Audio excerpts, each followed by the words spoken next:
It's the Big Blue and the Big Orange. Tennessee and Kentucky renew their annual border battle tonight here in Knoxville. It is the season finale for both teams and the final game for Philip Fulmer as head coach of the Volunteers. Hi, everybody. Rick Russo coming to you from a cool and damp Neyland Stadium where the atmosphere is filled with a wide range of emotions. Ball fans are here to say farewell to Philip Fulmer, who after 30-plus years as a student athlete, an assistant coach, and a head coach is saying goodbye to Big Orange country. The man from Winchester took over his dream job in '92 and rapidly began to establish himself as one of the sport's top coaches. His ability to relate to his players and their devotion to him was something special to see. On the field, he would become the game's winningest active coach on his way to back-to-back SEC titles, and in 1998, the first ever BCS National Championship. For the final time as Tennessee head coach, Philip Fulmer is addressing his Volunteers prior to a football game. You guys are freshmen in the first big football meeting you came to. Obviously, you had all the orientation stuff. You had the academic stuff that you had to get out of the way. All the great compliance stuff. You know, it's always so much fun.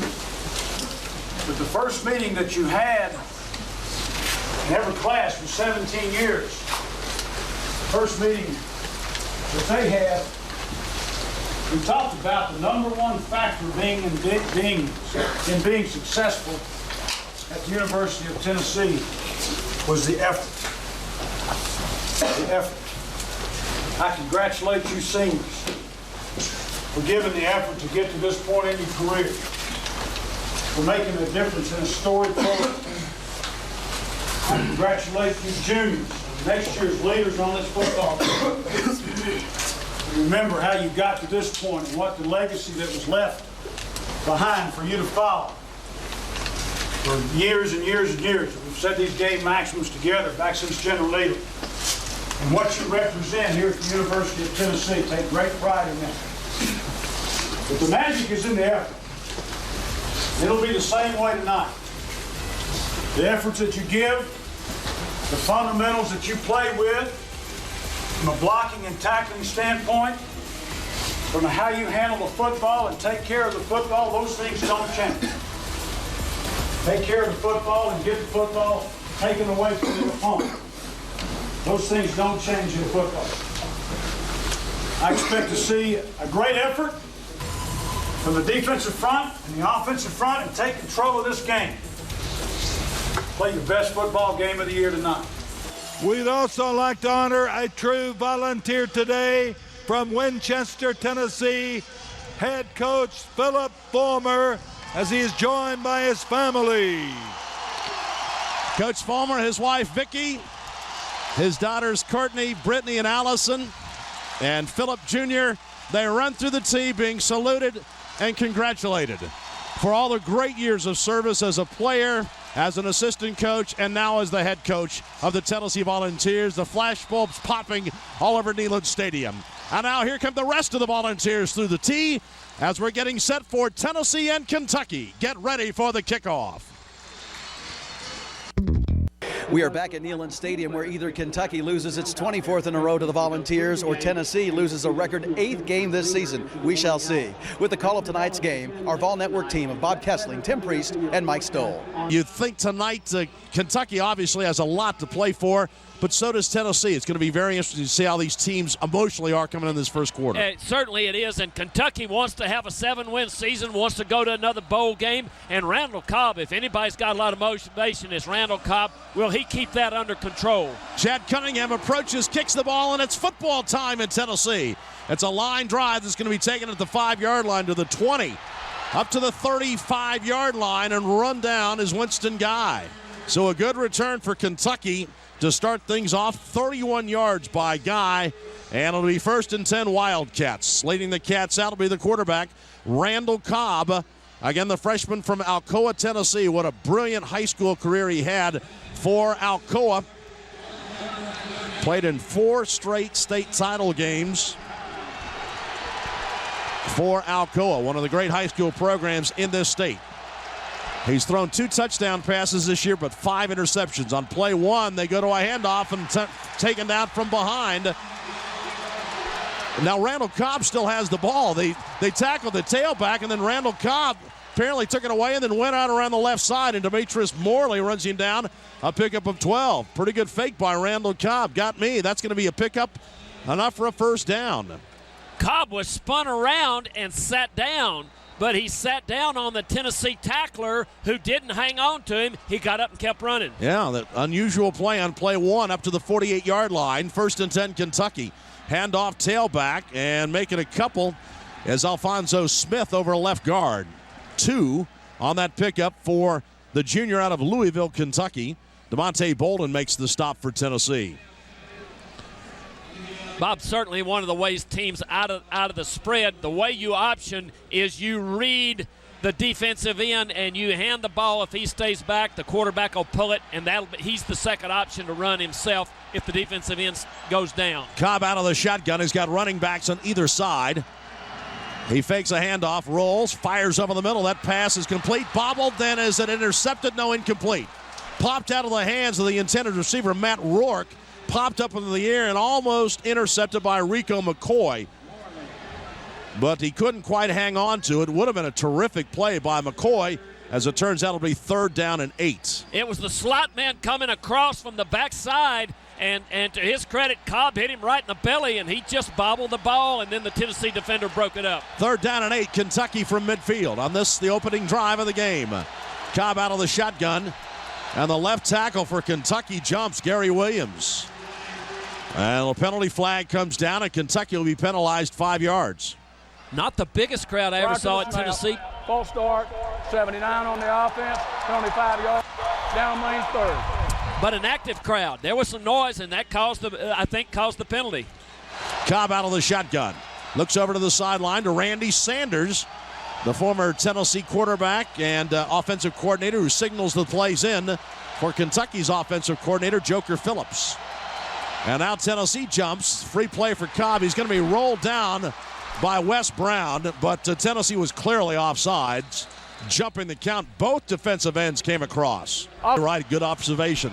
So make it 3rd down and 8. Put it back at midfield. Cobb now goes along the line of scrimmage, goes back into the shotgun. Running backs on either side, and Cobb going to take off on a quarterback draw himself. Gets to the 45 to the 40 and shoved out of bounds in Tennessee territory at the 34-yard line by Demetrius Morley. So Kentucky marching into Tennessee territory on the opening drive. Down to the 35-yard line. 1st down on the far hash mark. Cobb looks to the sideline to get the call. Running backs are Tony Dixon and Alfonso Smith on either side of Cobb out of the shotgun. Tennessee a 4-man front. Handoff, tailback. Smith over left guard. Gets inside the 25-yard line down to the 23. He'll pick up 12 yards. Didn't play last year against Tennessee because of an injury, but playing tonight. Down to the 23-yard line. 1st and 10, Wildcats. 2 minutes in here in the first quarter. Randall Cobb looks to the sideline and gets the play call. Now backs into the shotgun. Now he comes back up and barks some signals to the left side of his offensive line. Tennessee with a blitz coming. They hand the ball off to the tailback, and slipping as he turns around the left side is Tony Dixon. No gain on that play as Tony Dixon tried to run it around the left side, and he slipped really when he got to the corner. And Tennessee got pretty good coverage that time in support. Robert Ayers slid out and tripped him up.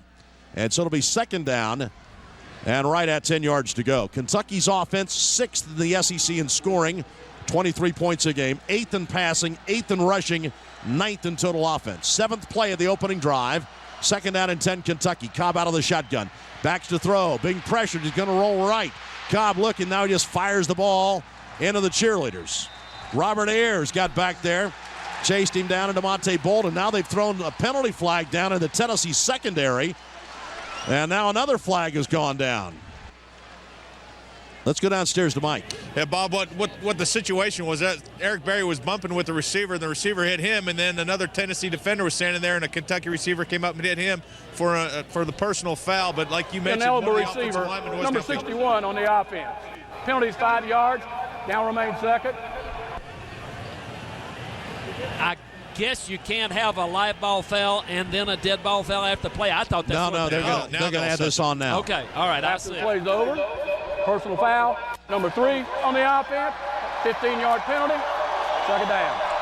Matt Rourke is a Kentucky player that hit Eric Berry, and so that's a 20-yard penalty against Kentucky. The down will remain second, but a 5-yard penalty and then the 15-yard penalty. I noticed that Rourke is a freshman from Ackworth, Georgia, which is the Atlanta area. Maybe Eric Berry ran by him in high school, too. Well, he was a quarterback in high school, Rourke was, so who knows? He might have intercepted a couple of his passes. Second down and long.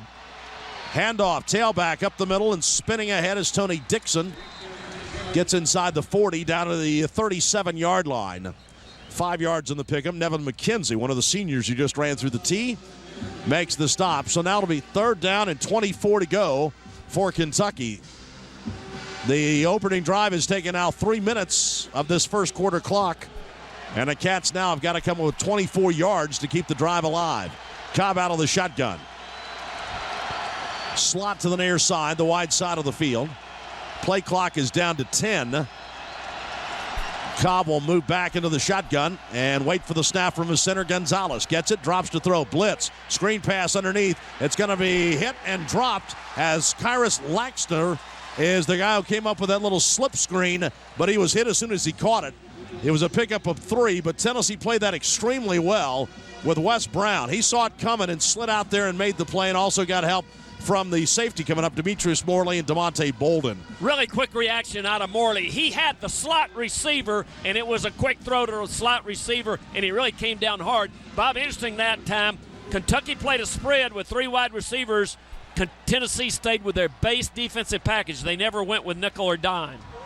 Ryan Talaka comes in to punt the ball for Kentucky. He's their pooch punter, and he hangs one high and short. It's going to bounce, and Kentucky's going to field it inside the 5-yard line.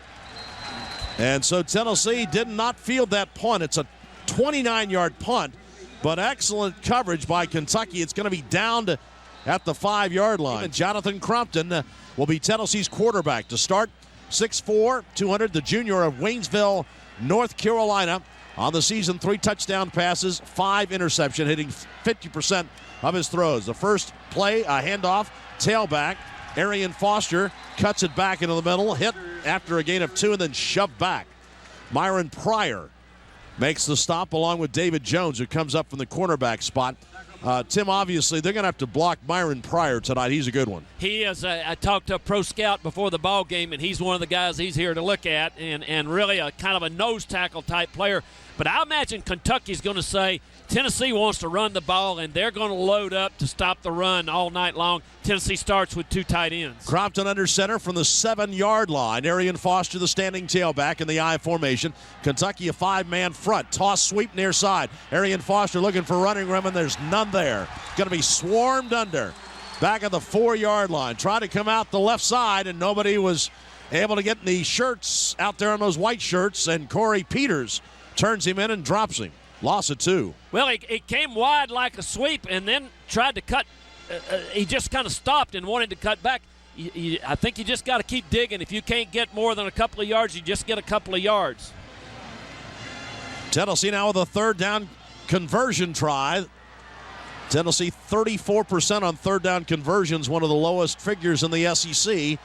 And now they're trying it from the 6-yard line. Crompton backs into the shotgun. Slot to the right side, 1 to the near side. Crompton going to take off on a quarterback run, and he's going to be dragged down. Loss of 2 as Myron Pryor blew that play up. It was just a called quarterback sweep to the right, and Myron Pryor takes Crompton down at the 2-yard line. That's a loss of 4. And one thing that does is makes a short distance for your punter. You really want the punter back 14 to 15 yards deep. He's going to be closer. You might see Kentucky try to come after it and block this one. That was Pryor's 9th tackle behind the line of scrimmage. Now, Brenton Colquitt comes in. He'll be standing at the very back of the end zone. Morgan Cox will snap this, and deep is Randall Cobb standing at the Tennessee 45-yard line. There's the snap. Colquitt gets it out, hangs up a pretty high punt and a long one back to midfield. Cobb fields, looks for a block. Cobb gets down to the 43-yard line and hit hard and dropped. As Nick Revege leading the assault for Tennessee, a 47-yard punt, 6-yard return by Randall Cobb. And so now Kentucky will have the ball for the second time here in the first quarter, and they will have great field position at the Tennessee 44-yard line. 8:05 to go in the first quarter. No score, Tennessee and Kentucky. The threat. Second quarter, Tennessee and Kentucky, no score. Wildcats are very limited on offense because of some injuries. They've lost their leading rusher, Derek Locke, to an injury, and also their leading receiver, Dickie Lyons. He's out with a knee injury, and those are two very good players, especially Lyons, a very reliable receiver. So Randall Cobb, the second leading rusher and the third leading receiver on this team, playing quarterback tonight. The handoff on first down and running ahead for 3 or 4 over right tackle is Tony Dixon. Bob, I think those injuries were key also in the move of Randall Cobb to quarterback. They needed to get the ball to somebody dynamic once they lost Locke and once they lost Dickie Lyons, and they want Randall Cobb to handle the ball. He can make something happen, running and throwing the ball. That was a pickup of 4 on that play for Kentucky, down to the Tennessee 40-yard line. Second down, 6 to go, Wildcats. Out of the shotgun, Cobb rolls left, fires a out pattern over the head of the intended receiver and almost intercepted by Dennis Rogan. Went through the hands of Lankster, and then it went right through Dennis Rogan's hands. So it'll be third down. So Cobb put a little too much mustard on that one, threw it a little bit high. And it looks like Lankster maybe was looking back thinking Eric Berry might be in the vicinity. Yeah, I think there was a little bit of that. Third down and 6, Kentucky at the Tennessee 41-yard line. Cobb has been in the shotgun all night. Cobb back to throw. Sets up, got some time, now he's flushed, fires a pass, that's complete, down to the 30-yard line and out of bounds along the Kentucky sideline, down to the 27, and the pass is complete to Alfonso Smith, the back out of the backfield. Again, Cobb that time rolling right, remember he's left-handed, found some time as eventually the back out of the backfield got open. Well, Bob, I'm not sure exactly what the pass rush was called, but the whole defensive line, except for the blitzer, just kind of stayed there. They didn't try to penetrate. They looked like they thought Cobb was going to run. Pick up a 14 down to the Tennessee 26-yard line. We're down to 7 minutes left in this first quarter. And Kentucky has it, 1st and 10. Cobb out of the shotgun, just one running back there with him this time. Cobb fires a little swing pass out to the left. That's complete and dropped immediately as Eric Berry comes up and knocks down Lankster. That was a swing pass, kind of just a modified running play, but Eric Berry would have none of that. Just read it all the way. When he reads it, there's no hesitation. He is firing, and that time he got him for a 2-yard loss. Loss of 2. If that pass would have been a little bit later, Berry would have taken it back 70 yards for a touchdown. Second down, 12. Berry's got 7 of those this year.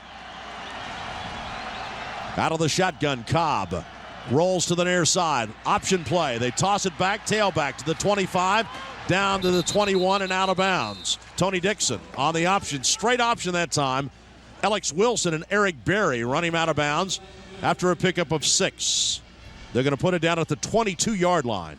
Nice job. I believe it was Lankster actually at wide receiver blocking Tennessee's cornerback. They walled him off and got a nice gain out of the play. Down to the 22 is where they mark it. Tony Dixon, one of the reliable running backs for Kentucky this year with 7 touchdowns. Third down, 6 at the Tennessee 22-yard line. Under 6 minutes to go, first quarter, no score. Cobb out of the shotgun. 2 wideouts to the left, 1 to the right. Cobb faked it to his tailback, then followed him through the hole over left guard, but I don't think he got anything. He faked it to Tony Dixon and then followed him over left guard, and Walter Fisher trips him up. They do move the ball close to the middle of the field. No gain on that play. And so Kentucky now will try and get on the board first with a field goal. This will be right from the 40-yard line. Lona Sieber for the Kentucky Wildcats knocks through a field goal from 40 yards out, giving the Wildcats the first score of the ball game. It's 3-0. We're here in Neyland Stadium in Knoxville, Tennessee, on an extremely poignant night, a night rife with emotion for the head coach of the Tennessee Volunteers, Philip Fulmer. He's been at the helm for 17 seasons, and overall he has been here at Tennessee for over 3 decades, almost 35 years in all, as a graduate assistant, as a player, as an assistant coach, and for the last 17 years as a head coach. I'm Mark Jones, along with Bob Davey and Aaron Andrews down on the sidelines. Bob, we talked about it a few moments ago, this being a special night for Tennessee and their head coach. How do you handle all the swirling emotions? Mark, I can promise you this from experience. There's a lot of pageantry today, a lot of last things. Philip Fulmer will do a lot of emotions. When he looks back, what he's going to remember is one thing: W or L. Bottom line, and you're so routine oriented as a coach, it'll hit him tomorrow, the magnitude of what's going on here tonight. But up till now, it's been business as usual, because as a coach, you just lock into that routine. But tomorrow, reality will set in now. He was told about 3 weeks ago that he wouldn't be returning as their head coach, and that sign really reflects the popular sentiment around town here. From the cab drivers to the guys that pump gas at the gas stations and the store clerks, most of the people that I've had a chance to come into contact with during the course of the week have expressed great love and affection for Philip Fulmer. On the kickoff return, this is Gerald Jones. Let's go downstairs to Aaron.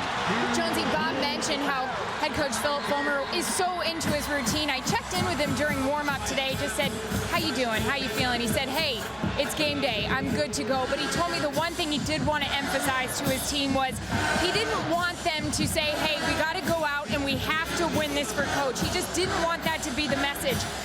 It was such an emotional pregame here with the senior day, Coach Fulmer's family running through the tee. I was actually standing right there when everybody walked out, and many of the seniors were crying. I was grabbing them saying, are you crying because it's your last game or for Coach Fulmer? A lot of the players said, we're crying for him. We want to win this for him. We heard his speech, but it went in one ear and out the other. We have to win this for him.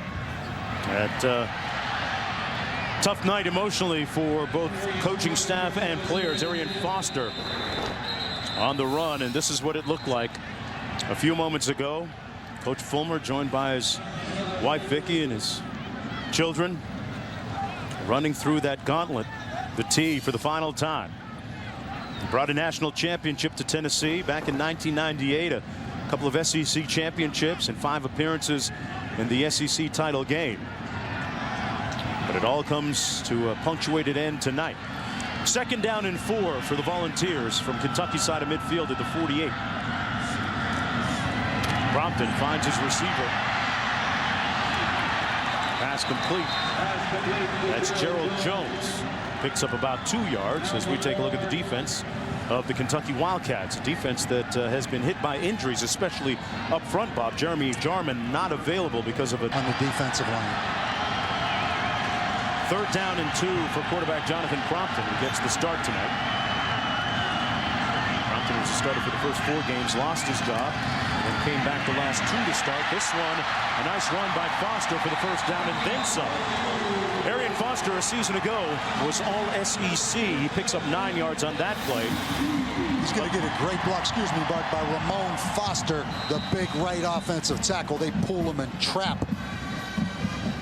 Bob, you mentioned Ramon Foster. That's one of the players that Philip Fulmer, their head coach, talked about as really taking the reins of leadership during the last couple of weeks. There he is up front. That's their first down of the ball game. It comes with 3:03 to go here in the first quarter. Nice cutback that time by Foster, and another good gain by the Vols. You talk about the quarterbacking situation for Tennessee, Bob. There have been several different players that have lined up in that spot. Nice run here, though, by Foster. They have struggled. Watch right here. The right defensive end, number 97, Nyajo Aninku, starting in place of Jeremy Jarman, got caved down inside, and Arian Foster with the vision to see that. A 14-yard pickup by Arian Foster.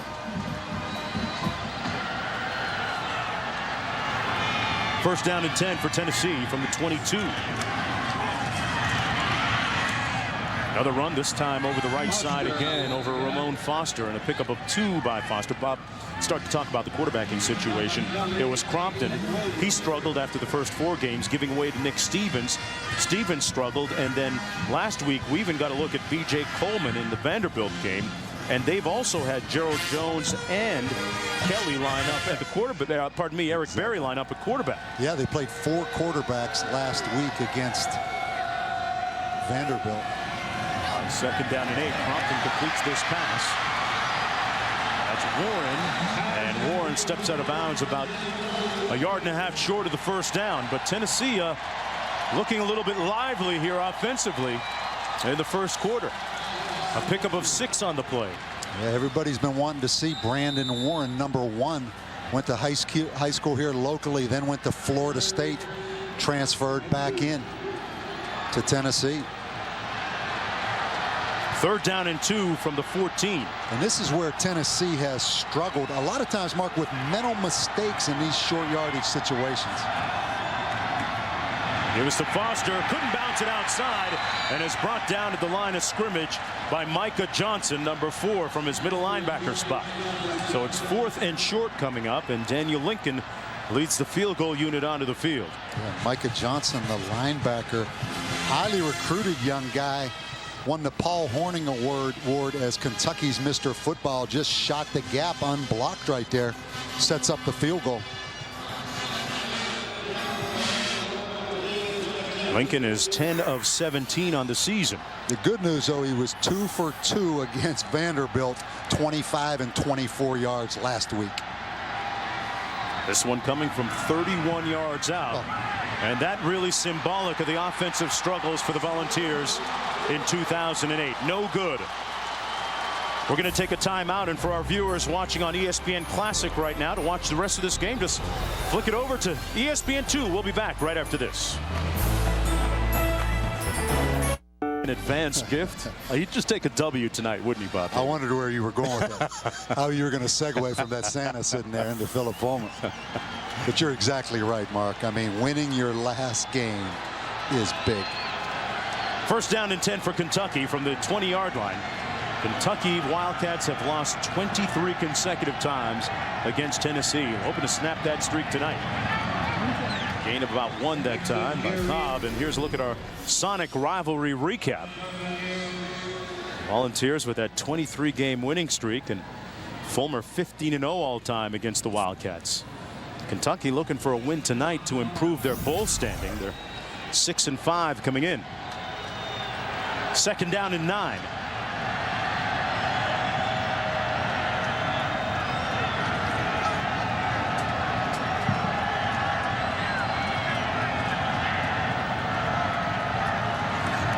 Cobb takes off on a predetermined run. And Randall Cobb with a nice gain out near the 30-yard line, just a little bit short of the 1st down. He picks up 8. 15 minutes to play. We'll be back for the 2nd quarter right after this.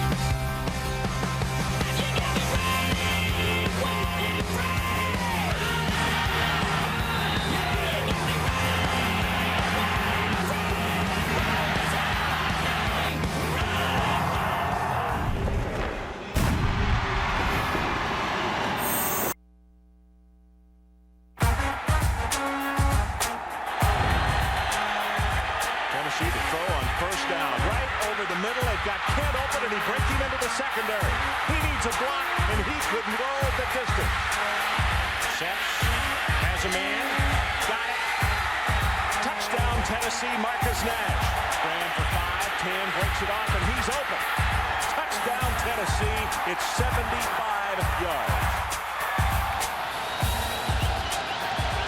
One of the great shining moments for the Tennessee Volunteers under their head coach Philip Fulmer. An era coming to a close tonight after 17 years. Start of the 2nd quarter now. Kentucky with the football. 3rd down and 2 from their own 27-yard line. So you have to think quarterback draw right here. Tennessee's coming with pressure. A little bit of premature movement up front by number 63. That long, and that's what got him right there. Talking about holding your water up there, Bob. That's a lot of water at 315 pounds. You know, looking back to that Tennessee flashback, What's really missing, those big play, of course, Peyton Manning's missing from that, but those big play wide receivers and the speed. I mean, this is not a very fast offensive football team for Tennessee. Good speed on defense, very little speed, comparatively speaking, on offense. You think about some of the great times here at Tennessee. You look at the 4-year reign of Peyton Manning and the Volunteers. Although it was after he left that it was T. Martin that led them to a national championship, but still very prolific during the Manning years. And Kentucky's quarterback right now, Randall Cobb, got back to the line of scrimmage. Speaking of Peyton Manning, here's what he had to say about the night. I'm going to miss him as a Tennessee football coach. It's a celebration of his career, and but like I said, he'll always be my friend. He'll always be my coach, and so Coach Fulmer, you're the best. And some real heartfelt emotions and shout-outs coming from some 150 former players and teammates of Philip Fulmer's yesterday during the walkthrough and at the game here tonight. Tim Mastey into punt now for Kentucky. Kentucky's had 2 punts blocked this year. Good time for Tennessee right now to come after him. Great punt by Mastey. It's going to bounce and take a Kentucky bounce all the way down near the 30, now inside the 30. In all, a 47-yard punt. Nothing on the return. Let's go down to Aaron. Aaron? Jonesy, just to add on Peyton Manning, I had a chance to speak with him this week about Philip Fulmer, what he's meant to Peyton, and he said it kills him today not to be here. He was hoping, you know, when everything was announced 3 weeks ago that the Colts would either have a bye week, they'd be on Monday Night Football. He wanted to be here very, very badly, along with the 150 former players, friends of Philip Fulmer, but he's in Cleveland right now, but he was telling me how Philip will always be his head coach. He went to his wedding, and he said, believe it or not, we actually even rode horses up to Rocky Top. Yes, there is a Rocky Top, and they went up there together. All right, Aaron. And this is Gerald Jones in what they like to refer to as the G-gun formation. Gerald Jones picked up 7 yards on the play. Gerald Jones, a wide receiver. We'll see him, as well as, like we said earlier, Bob, Eric Berry line up in that shotgun. Yeah. You know, Aaron was talking about that Rocky Top with Peyton Manning. You know, some of the greatest scenes I have in my mind is Peyton Manning getting up after a big Tennessee win, leading that band, leading the fans and singing Rocky Top. I mean, those are great moments right there. It's been a real trip down memory lane for a lot of players, coaches, and fans here. Leading up to tonight, Crompton sacked for a loss of about 4 on the play. Michael Johnson there to make the stop for Kentucky. I mean, 142 starts between them. Well, now they have Montario Hardesty in a tailback. Side Crompton. Crompton completes the pass of the 40. There's a flag down. It's going to be complete to Austin Rogers, enough for the first down, but will it stand? Yeah, I wonder if that, and the problem, they had 2 interceptions in those 9 passing attempts. So 4 for 9, 2 of them intercepted. So, yeah, I mean, whatever can go wrong will go wrong for Tennessee in the passing game. And as you look at Crompton there at quarterback, his mistakes have been real calamitous mistakes. I mean, big ones that have led to touchdowns. And at bad times, not that there's ever a good time. This is Jones. And Gerald Jones get out to the 26-yard line. Picked up about 10 yards on the play, but not nearly enough for the first down. Well, Monday night, the 4th and 13 as Britton Colquitt into punt, and that's Randall Cobb standing at his own 33-yard line. Bob, he really does do everything. That's still amazing. That's the quarterback back there. And I'll tell you what, Colquitt hit that. Cobb calls for the fair catch all the way back at the 27-yard line. Yeah, what a punt by Britton Colquitt, all of 48 yards. And that's a cool little customer right there as a freshman. Just happens to be their best wide receiver, too. And quarterback and punt return. Under the lights at Neyland Stadium, Kentucky leading 3-0. Wildcats with the ball from their own 27-yard line. First down and 10. There's some beautiful facilities in this country, but this stadium and facilities here, this may be as nice as any I've been in. It's that checkered end zone with the orange and white that does it for me. Cobb with nowhere to go. Well, he was lucky to escape, got right up to the 23-yard line. Still a loss of about 4. And let's go back to Wendy Nix in the studio. Wendy? Game next Saturday in Atlanta. seeing back here a fumble. Well, they're going to say that Randall Cobb actually threw it. Nevin McKenzie was there to deliver the blow. They're going to call this one grounding. Be an interesting call. I mean, Nevin McKenzie comes free at the top.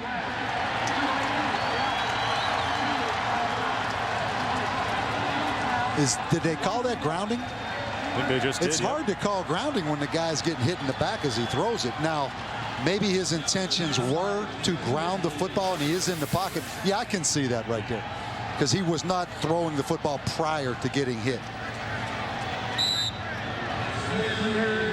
They're going to mark it back at the 11. 3rd and 26. Well, despite the struggles of the Tennessee offense, the defense has been solid. Cobb hands it off to Alfonso Smith. And Smith is stopped immediately. Nevin McKenzie in on another consecutive tackle. 4th and long coming up. They'll have to punt. And you mentioned this Tennessee defense. It's hard to imagine that they're 6th in the nation in total defense when you look at John Chavis right there, when their offense is 116th, Mark, and this guy's been at Tennessee 26 years. He is an outstanding defensive coordinator. Mastay punting from his own 3. Wow. He matches Colquitt with a great punt of his own. Jones back at the 40. And Gerald Jones into Kentucky's side of midfield. A 50-yard punt, but a 14-yard return. We'll be back right after this. Ball Primetime, brought to you by Samsung Mobile, proud sponsor of ESPN Rivalry Week, and the Volkswagen Signed and Drive event. German engineering for practically just a signature. My stance right now is what I've said publicly a couple of times. You know, to be bitter or resentful at this particular time is like taking poison and expecting somebody else to die. You know, I'm not going to do that. I've got a wonderful faith and a wonderful family and our health and lots of friends, and you know, we're really kind of we're not in the twilight of our lives, you know, we're in the middle of our lives, so we've got a lot to look forward to, and that's how I'm choosing to handle all of this. I may coach again.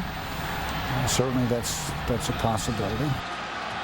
That pass incomplete, and Bob, what was your thought? I mean, in listening to some of his comments during the course of the week, you almost got the feeling that it would take the right situation, but definitely he's still somewhat interested in coaching. Well, and it has to be the right situation, because if you're Phil Fulmer, don't take this situation for granted. There are not many Tennessees around this country, particularly when you played here. You've been here as long as he's been here. It'd be hard to find another place that would motivate him the way that Tennessee would motivate him. On 2nd down and 10. That's Lennon Creer on the carry. Got back to the line of scrimmage. Nothing doing, running the ball. And Mark, I mean, the bottom line, the reason Philip Fulmer won't be back at Tennessee next year, it's because of this offense. And the problems are complex. You know, it's part personnel, it's part scheme, it's part of new staff, part personalities of the coaches coaching it. I mean, it's a complex situation. But the bottom line, this offense is why Tennessee will have a new football coach next year. Coach Fulmer brought in a brand new offensive coordinator this year. With Dave Clawson, things haven't worked out. And on 3rd down and 10, the Volunteers looking to pass. And Crompton is going to be sacked back at the 43-yard line by Myron Pryor. Big Myron. And watch him work right there on number 75, the offensive guard, Anthony Parker. Definitely one of the NFL prospects up front there for Tennessee. Suffered through the early part of the season with a high ankle sprain, but more than healthy now. That was his 4.5 sack of the year. Boy, Cobb fields it dangerously. Turned out to be a pretty good decision. Takes it out to the 17-yard line. A 48-yard punt, 8 on the return, and Myron Pryor, he got something to throw his hands up over. Big fella. It's a little bit of Glenn Dorsey right there, I'm telling you. Knoxville, Tennessee, on the banks of the Tennessee River. Kentucky leading 3-0. A little over 8 minutes to go here in the first half. I'm Mark Jones along with Bob Davie, Aaron Andrews down on the sidelines. Randall Cobb hands it off to Tony Dixon, who stopped up of a gain of about 1. Let's go down to Aaron on the sideline. Jonesy, it was interesting to hear what Kentucky's take on playing Tennessee with all the emotion the past 3 weeks with head coach Philip Fulmer. A lot of the players' take was, hey, let's try to hit him in the mouth and hit him hard early. If we keep doing that, maybe they'll lay down. Now, their head coach, Rick Brooks, said, look, this is a team that clearly hasn't given up. And guys, during one of the breaks, they showed a nice tribute where they showed Coach Fulmer through the years and a message that said, this is Tennessee. A lot of the players were clapping on the sidelines. But the offense, man, they need to keep clapping and get something going. Isn't that true, Aaron? Hey, and you know what? When you've lost 23 straight to somebody, there's not going to be a whole lot of sympathy for that opposing team. I mean, it's all about just trying to find a way to win this game if you're Kentucky. Prior to the snap, ball start. Number 70 on the offense. What about that streak, though, Bob? I mean, what's it like when a streak that spans generations of players at Kentucky, how much does that weigh on their mind? There's no question. And on the flip side, there's pressure on Philip Fulmer. You know, we had that situation with Navy where we had beat them something like 38 straight times. So if you're Philip and Kentucky's won 23 straight and you're 15-0, there's some pressure on you on the other side. Yeah, you don't want to be the guy that has a streak come to an end, not on your clock. Bottom line, there's pressure on everybody in coaching, right? Second down and 14 for Cobb. Falls down and is brought down at about the 3-yard line. Let's go back to Wendy Nix in the studio. All right, Wendy, you talk about some daunting odds facing the Fighting Irish against USC. 3rd and 24 coming up for Kentucky. Kind of like Kentucky on 3rd and 24. A handoff, almost a safety. Great play by Eric Berry, who almost had a safety on Tony Dixon. Berry leading the conference and the nation with 7 interceptions this year, showing Bob that he's good in run support too. And we've seen that before. You know, we had Tennessee against South Carolina. Eric Berry is a complete football player. He will hit you. Now, I'll make this statement. Tennessee's best offense is Tennessee's defense, because Kentucky has gone backwards. Has to stay under a little bit of heat, Bob. They came after him a little bit, and Jones watches it bounce at the 37. It takes a volunteer bounce at the 35-yard line with 5:36 to go in the first half. Now, speaking of time, this went overtime last year. Eric Ainge hits Austin Rogers in the left flat for a 10-yard touchdown pass there, and then Ainge hits Quentin Hancock for a 40-yarder. Tennessee would add the 2-point conversion. Then Derek Locke would run it in from 2 yards away. However, going for the 2-point conversion, Andre Woodson would get tackled and the Wildcats would come up short in a 52-50 loss in 4, count them, 4 overtimes. And now Eric Berry lining up at quarterback for Tennessee. You knew he wasn't going to hand it off, Bob Davie. Keeps it himself and goes in the wrong direction. You know, last year they played 4 overtimes and it was 52-50. These teams could play 4 days this year and it wouldn't be 52-50. So. I'm telling you right now, we could do this for 4 straight days and there's no possible way they could score 102 points. Well, I think we'd put in for overtime, and so would the crew. Look at what they've done tonight on offense. 3 3-and-outs. And this their 4th possession coming up. Berry got back to the line of scrimmage. It'll be 2nd down and 10 for Jonathan Crompton at quarterback. Foster in the backfield behind him. Foster with a nice gain out to the 30-yard line. Picked up 5 on the play. And it's interesting, Bob, when you have a coaching change, it always impacts recruiting, and so far there have been a couple of high-profile recruits that have said that with Kiffin coming in that they're going to keep Tennessee in mind still. Well, I'm sure they will, and we look right there at number 56 from Kentucky, Braxton Kelly, who started every game since he's been at Kentucky, walking off. But yeah, I mean, no one's sure who's going to be the head coach. I mean, it's not confirmed yet that Lane Kiffin, even though it's highly speculated that he will. The school has yet to confirm that Lane Kiffin is going to be the next head coach, although there are various reports that say that. Gerald Jones, meanwhile, making the catch with 4:02 to go in the first half. He picked up 3 yards on the play. You have to think that Tennessee will go for it right here, particularly after Daniel Lincoln's first push to the right on the field goal. They missed one from 31 yards out, and Phil Fulmer is going to call one of their 3 timeouts here in the first half. Timeout. Tennessee, first timeout of the half. He's checking out the wind. Hasn't been blowing in his direction most of the time this year.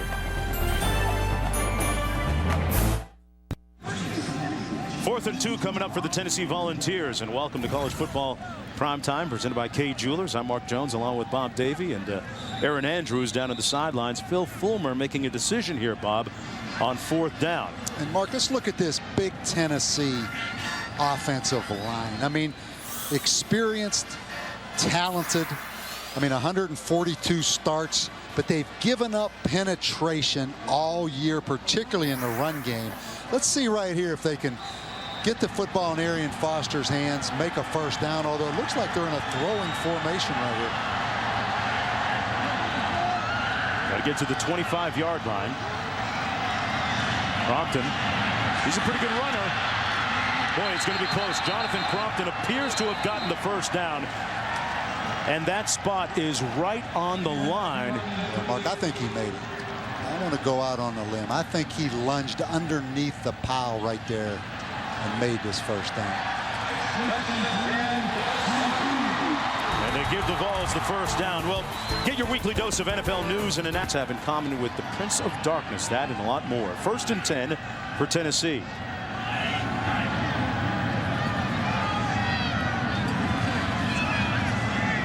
Looking for the throwback, and nothing doing. Number 95, Ventrell Jenkins, who was sitting on that one as Crompton tried to hit Brandon Warren. Well, a lot of people wondered if there would be any boos in this stadium tonight. Phil Fulmer's last home game. There were some boos right there. But what happens when you're struggling and searching so much on offense? You try to out-scheme everybody to make a play. You know, you have no confidence in just doing your simple, basic bread and butter offense because it hadn't worked. So you end up doing things that you just haven't repped enough. And I mean, this offense is searching big time. Crompton finds his man, Foster, and Foster pushed out of bounds at about the 7-yard line. Arian Foster showing some good hands, receiving out of the backfield, picked up about 17 yards on this play. Yeah, they're going to bring Arian Foster on a little circle route. You see number 1 right there on the clearing route, Brandon Warren, the tight end. And that's the reason Arian Foster is playing. He's the most complete back, Mark. And that's his 19th catch of the season. Boy, it's amazing how things can be so starkly contrasting from a season ago when he ran for 1,200 yards on the ground. That 17-yard pickup was Tennessee's longest play of the night. Sets up a first down and goal. Into the boundary, Foster again. Had no shake that time. Brought down almost. Boy, Foster, undeterred, picks up about 3 yards. They didn't rule him down. It looked like he was brought down in the backfield, but fought through. Trevard Lindley closed in, but couldn't close the deal on Foster. Yeah, Mark, Trevard Lindley. You're going to watch the corner's going to come. He's not in the screen right here, but he is going to come in as the extra guy right there. And Arian Foster just keeps those knees off the ground. You're allowed to put your hand down, and he kept his balance.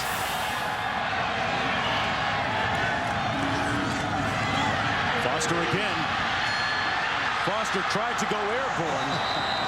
Didn't have his pilot's license that time. It was brought down at about the 2.5-yard line. Once again, Ventrell Jenkins there to make a stop for the Wildcats. Yeah, and you have to love the effort of Arian Foster. I mean, he tries to go airborne from about the 5-yard line. Ventrell Jenkins on the tackle along with Micah Johnson. Shoot, that's analogous to taking off from the free throw line in basketball, but not quite as much lift for Foster. 3rd and goal coming up for the Volunteers. Trying to get themselves on the scoreboard here with about 1:21 to go here in the first half. You have to think play action pass right here, Mark. Maybe the fullback out in the flat right here. Crompton on the slant, incomplete, and no flag on the play, and now a late one coming. David Jones defending on the play against Quentin Hancock. It took the officials a while to get that flag out. Yeah, let's take a look again. They come with the slant to Quentin Hancock.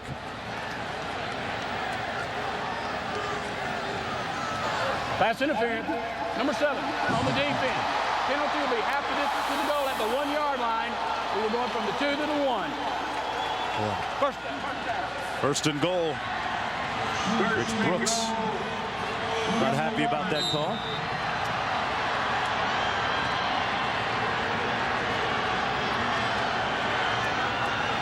Tennessee with a couple of timeouts remaining here. Kentucky with its full complement of 3. Mark, that call is not reviewable. And here's where Tennessee has struggled right here. The previous spot was the 2-yard line. By rule, we will go half the distance on the pass interference. Here's where Tennessee struggled with mental mistakes, false starts.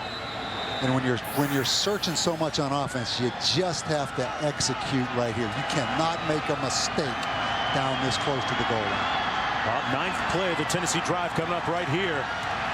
Up and not over the top. Foster stopped up before he could get into the end zone. Might have gained a couple of inches on the play.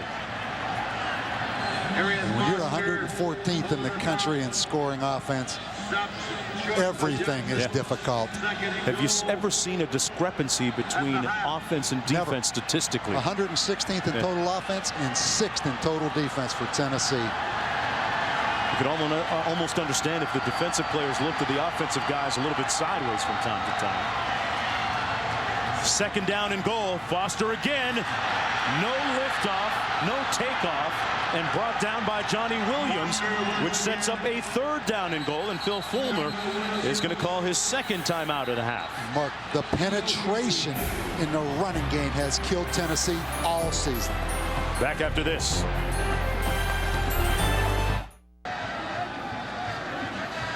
.24 seconds to go in the first half. Tennessee with the ball, looking at 3rd down and goal. Bob, what exactly has happened on the last 2 plays when they were unable to get it into the end zone? I mean, Mark, the same thing that's happened this entire season, and that is the defensive line and linebackers getting penetration in the backfield. And right here on 3rd down, with that ball inside the 1-yard line, I wouldn't be surprised right now if Tennessee throws this football. The only thing is at 4-down territory where you run it twice. And quarterback sneak may be your best play. And Crompton's pretty mobile. He runs it pretty well. 3rd down and goal. They hand it off again. Foster stopped up short of the end zone. And you have to go for it. 4th down. Corey Peters that time stopped him. Call timeout. They got to keep an eye on the clock here. They have 1 timeout remaining. Take it down to 1 second and go for it. Phil Fulmer watching that clock and now calls a timeout. Timeout. With 2 seconds to go. How about this, Mark? Timeout of the half. Okay, Nothing has come easy this year for the Vols. You're an old offensive line coach, right? Now, let's look at the previous play. I mean, look at the penetration. I mean, look at the white shirts in the backfield. Okay, but let's set the stage. You're an old offensive line coach. It's your last game as head coach at Tennessee. The ball is on about the 1-inch line. You have to run it, right? You cannot finesse play fake and play action. You cannot do it when you're an old offensive line coach. Philip Fulmer is an old school. He's an old school type of guy. It's about getting your man on and muscling up and manning up and you know what, Mark? Blocking the guy in front of you. Just run the quarterback sneak. I mean, you have 2 300-pound offensive guards. Kind of underscores some of the issues they've had, Bob, and you alluded to it earlier tonight with the offensive line this year, and it's kind of surprising considering that they had everybody on the offensive line come back from a season ago. And I'll tell you what'll be interesting. If they make it, this crowd will cheer them off the field. If they don't make it, Tennessee, they may boo him off this field. I mean, this play right here for a 4-7 football team is huge right here. 12th play of the Volunteer drive. And the last play of the half. Crompton keeps it himself. Touchdown, Tennessee. But a flag down. Oh, no. So hold on a minute. Mark. There's a flag on the play. Offsides. Defense. Penalty to climb. It's against touchdown. He wasn't going to finesse him and try to trick him. I'm going to run that quarterback sneak in. Wow. Jonathan Crompton, who started last week against Vanderbilt, played just 2 series, gets in for the touchdown. And that's his second rush touchdown of the season. Lincoln knocks through the extra point, and the Volunteers lead 7-3 at the end of the first half of play in Philip Fulmer's final day on the sidelines for the Volunteers. How hard is it to score? Here it is. Yeah, he's in there somewhere. And how about the mood in the locker room at halftime for the Vols compared to if he wouldn't have made that? That was big right there. Either way, a good way to end the first half for Tennessee. Let's go down to Aaron. Oh, good way to get the monkey off your back for your offense. How huge was that touchdown for you guys? It's a big touchdown for us. Hopefully we can build on it. There was a couple nice plays and then a little harder getting it in than we expected, but at least got it in. Coach, your last halftime speech as the head coach here, what are you going to tell your guys? I'm going to tell them we got to win the second half of this football game. You know, we've been through that for 3 weeks now, and that's enough, and they're focused on this game. Thank you, Coach. Mark. Aaron, Coach Fulmer, all about business. His team leads 7-3 at the break. We're going to go back to our crew in the studio, and Wendy Nix, Phil Fulmer is going to go from tension to pension. That's exactly right, Mark Jones, and perhaps he will do so with a win. He's going to tell his team, as you heard, they got to win the second half, and they were able to punch it in, Jesse, but really indicative of this season for the Volunteers. Their offense just cannot quite find a rhythm. Oh, there have been so many struggles this year for Tennessee offensively. Heading into this game, they're averaging just a little bit over 16 points a game. That's 6th worst in the nation, averaging only 265 yards a game of total offense. 4th worst in the nation. And you're right, Wendy, that last goal line series really indicative of what's been happening on offense. They have to scratch and claw just to get a touchdown at the end of the half against the Kentucky team. In the second half, this offense is going to have to wake up, start moving the football, and just start finding a tempo and a little bit of a rhythm if they're going to send Philip Fulmer out with a win in his last game. Philip Fulmer, of course, wanting to go out in style. One team, though, not having trouble putting points on the board, and that is the Crimson Tide. A rematch of last year's championship game. Philip Fulmer, along with his family, run out of the tunnel tonight in Knoxville. It's his final game. Tennessee on top 7-3 at the half. This week, getting it done under very difficult conditions. Well, it was difficult for Tennessee, but Jonathan Crompton finally got it in. Tennessee with the lone touchdown. Second half coming up.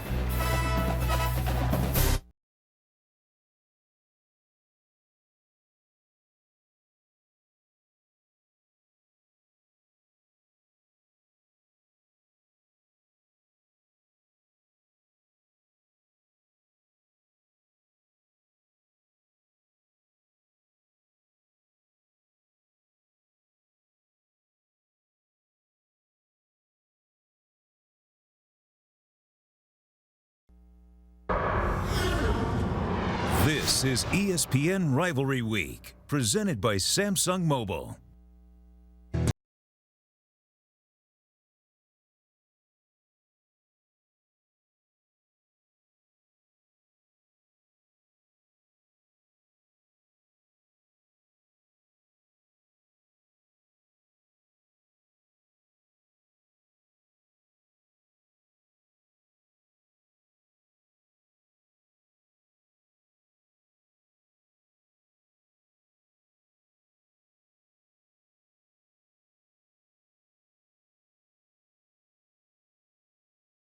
This is his last game for the Tennessee Volunteers. His team leading 7-3 at the break. And time for tonight's Timberland game track. Lona Seaver with a 40-yard field goal, the first score of the night for Kentucky, as they try to snap that 23-game losing streak against Tennessee. And then on 4th and goal, Jonathan Crompton going up and over the top to give Tennessee the 7-3 lead on the last play of the first half. Tennessee will receive the kickoff here to start the third quarter. Kentucky's won 3 of the last 4 games decided by 6 points or fewer. But Philip Fulmer has never lost to Kentucky. Greer on the return and brought down at the 27-yard line. That's where it'll be first down and 10 for the Tennessee Volunteers. Well, Bob, when you think about how the first half ended for Tennessee, what do they do now to build on that here in the second half? You know, Mark, I was thinking about this during the half, and I don't say this very often because I think it's overused in coaching, but the bottom line, whoever wants to win this game the most tonight is going to win it, because these teams are so evenly matched. I mean, Tennessee had 75 yards offense in the first half. Kentucky had 50. They're both 2-5 in the SEC. I mean, the bottom line, this is a fist fight, and whoever wants it the most is going to win this game. Crompton hands it off to Foster, who finished the half with a touchdown. Got about 3 on the play. Let's go down to Aaron. Aaron? Hey, Jonesy, I had a chance to catch up with Kentucky coming out. The message in their locker room, basically by Rich Brooks, was it was a pretty non-descriptive first half. He says, we need to work on everything here. But the one thing he did warn his team is that these are going to be some very emotional Tennessee players coming out that know that they have 30 minutes left with their head coach, Phil Fulmer. I kind of snooped around on the Vols sideline as well to try to find out how emotional it got in there. It didn't. By the book, we need to win this. We need to get it done. Still the message. Let's get it done for Phil Fulmer. All right, Aaron, and here's Crompton on the scramble. Going to keep it himself. Pretty good burst out to the 37-yard line, and enough for the first down for Tennessee, and a good start in the third quarter as we take a look at our first half stats brought to you by Samsung. I mean, it pretty much says it all. I mean, it's 58 total yards to 76 total yards. 7-3 football game. And as you look down the road, I think these quarterback runs, whether it's Crompton, whether it's Eric Berry or Greg Jones in the backfield for Tennessee, and then Randall Cobb for Kentucky, you know, when you're struggling as much as these offenses, the quarterback's going to have to make some plays on his own. Well, some pretty mobile quarterbacks. Crompton using his arm this time, has a man. It's caught, and this is going to be a score. Touchdown, Moore.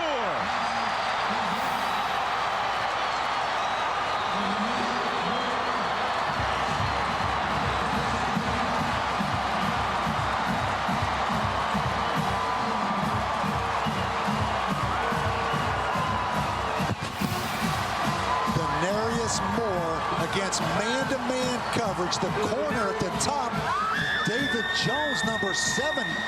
I don't want to use the word loaf, but lethargic, Mark. I mean, he just let Denarius Moore run right by him up there. You can use loaf if that's applicable. Career-long reception for Denarius Moore, who makes it 14-3 now for Tennessee. That's his second touchdown catch of the season. And Arian Foster, the tailback, had an excellent block on that play. That's the kind of explosiveness that's been missing. Watch the tailback right here. It all starts with pass protection. Kind of chops the linebacker. Then I'm just not sure David Jones, and no effort after the ball's thrown.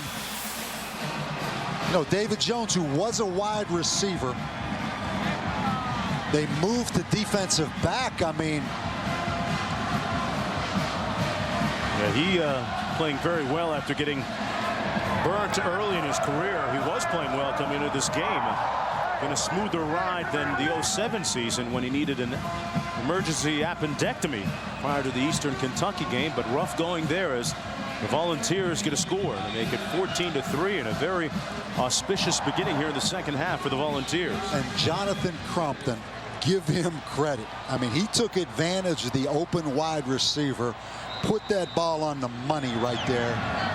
Good to see a young guy that's been struggling has hung in there. Maybe he can gain some confidence. From the 10-yard line, this is Smith. And Smith brought down at about the 30. Let's go back to Wendy. All right, Wendy, boy, what a Point spread in that one, 32.5. And now Cobb trying to get some back, but incomplete. That one uncatchable.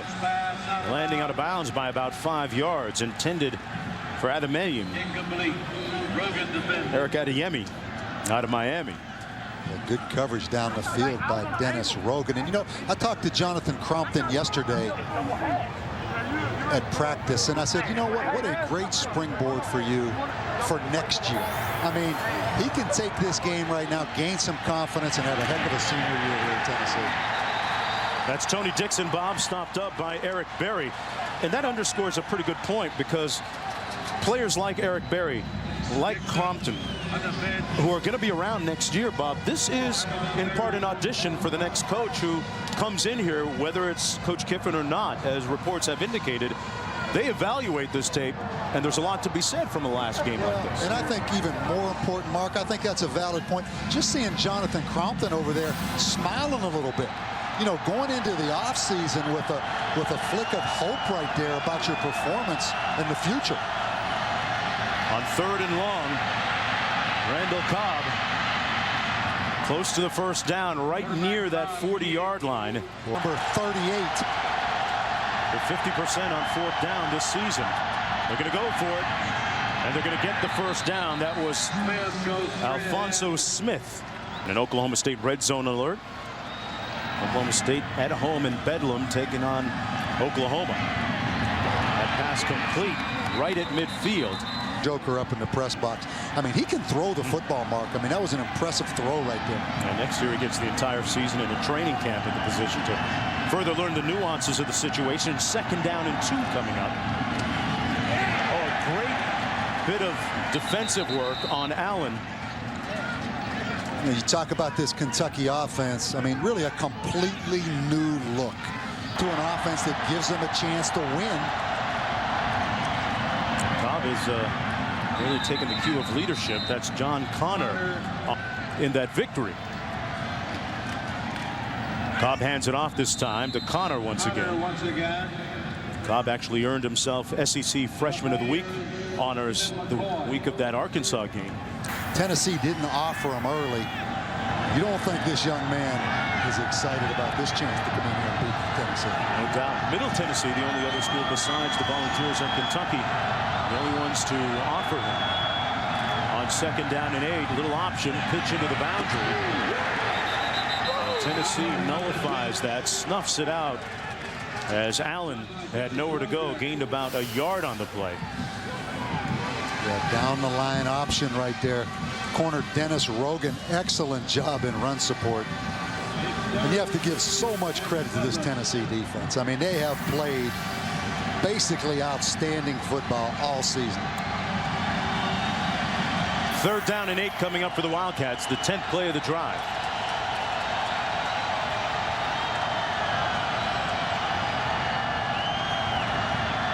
Little heat coming on Cobb, trying to make a play, and he's brought down just inside the 40-yard line, short of the first down by about 2 yards.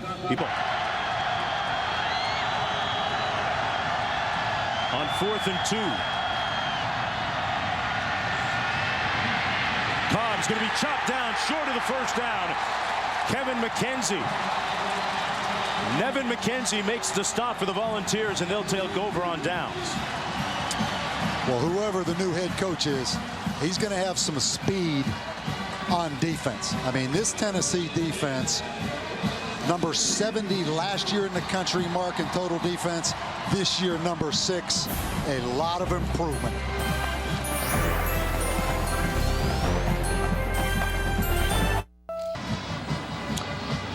Welcome back to College Football Primetime, presented by Kay Jewelers. Tennessee leading 14-3 with 8:41 to go here in the 3rd quarter of play, and a countdown delivered by UPS. Say Monday Night Football. That's spaghetti night at my house.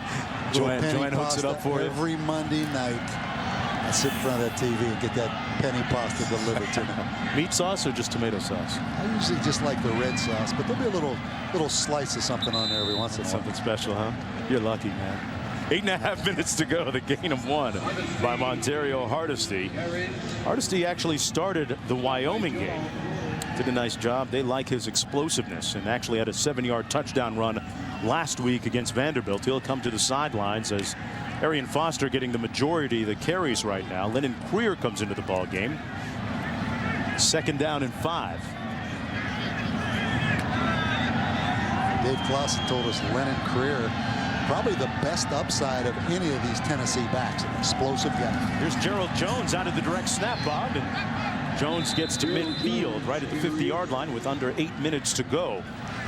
It'll be 3rd down and about 3 or 4 to go for the Volunteers. What's so difficult, you know, you take Jonathan Crompton, the quarterback, who's played early, then he's benched, plays in this game, then he comes out when you go to the G gun. A guy that doesn't have much confidence, you'd like to see him have the opportunity to build on that last big throw he made. You know, so right now, just let him stay in the game and make some throws right here.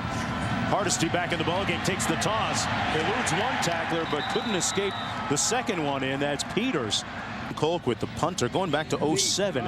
There's been a streak of 71 consecutive games where the starting punter at Tennessee was a Colquitt. Well, he bangs it now. Averages 44 yards a punt. Missed the first 5 games he was suspended. Randall Cobb calls for the fair catch at about the 12-yard line and fields it cleanly. That's where he'll take the snaps. Philip Fulmer's coaching journey started with a cross-country trip out west in his old Pinto. Really? Kentucky trailing 14-3, 6:35 to go here in the 3rd quarter of play, and the Wildcats now with a new quarterback in the ball game, Mike Hartline, who was actually the starter up until 5 games ago. Backs working out of the eye. Hartline, a 6'6", 204-pound sophomore.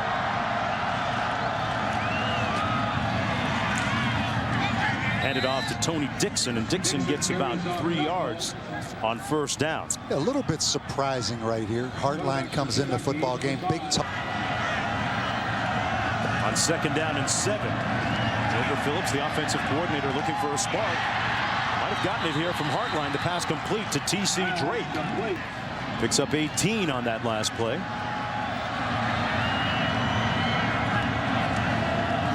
Little counter. And a nice defensive play up front by number 95, Donald Langley, for the Volunteers, as he got to Tony Dixon for a loss on the play.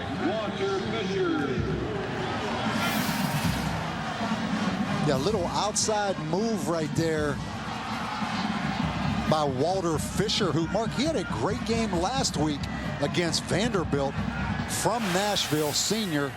Big play right there. 2nd down and 14.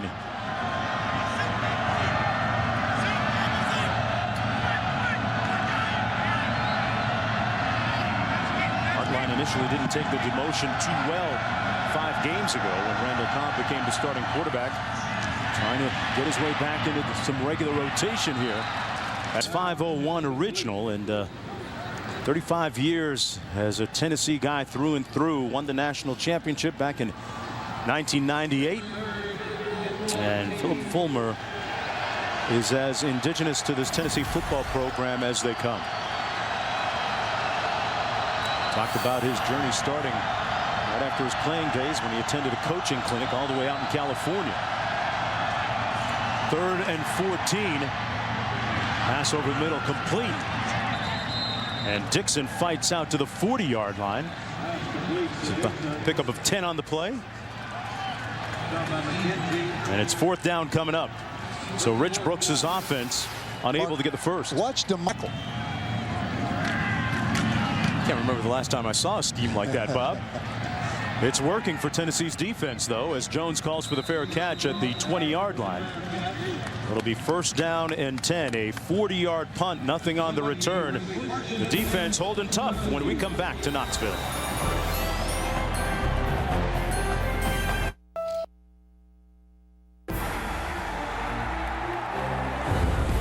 Pettis from the 18. He's still alive. He's gone.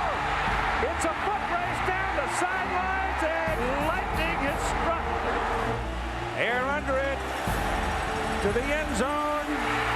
Touchdown. Martin looking toward the corner of the end zone. It is touchdown. Cedric Wilson.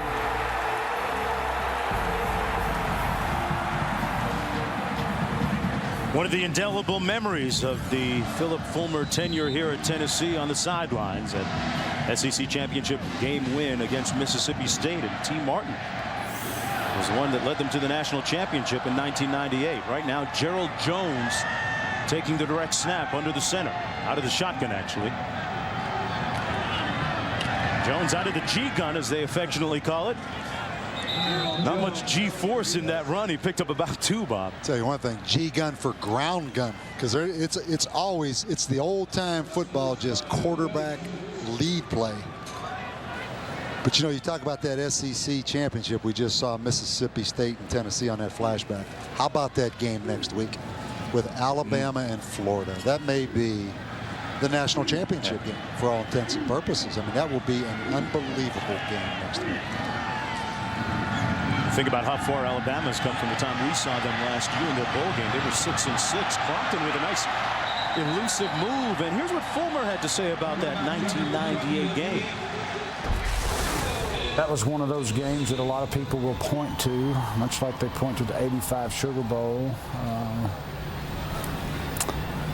That was a validating time for us. That put us in the SEC championship game and a chance to play for the national championship for the second time in 3 years. First down and 10. The national championship, 2 SEC titles, and that's Greer picking up 2 on the play. Let's go back to Wendy in the studio. All right, Wendy and Bob Davey, you like that quarterback down at Baylor. They almost were the fly in the ointment today. This is a big game for them to gain some momentum heading into a bowl game. Bob, now Eric Berry in taking the direct snap from center.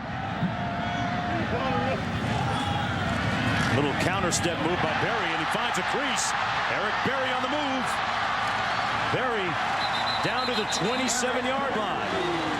And the Vols offense igniting a little bit. He picked up 23 on the play.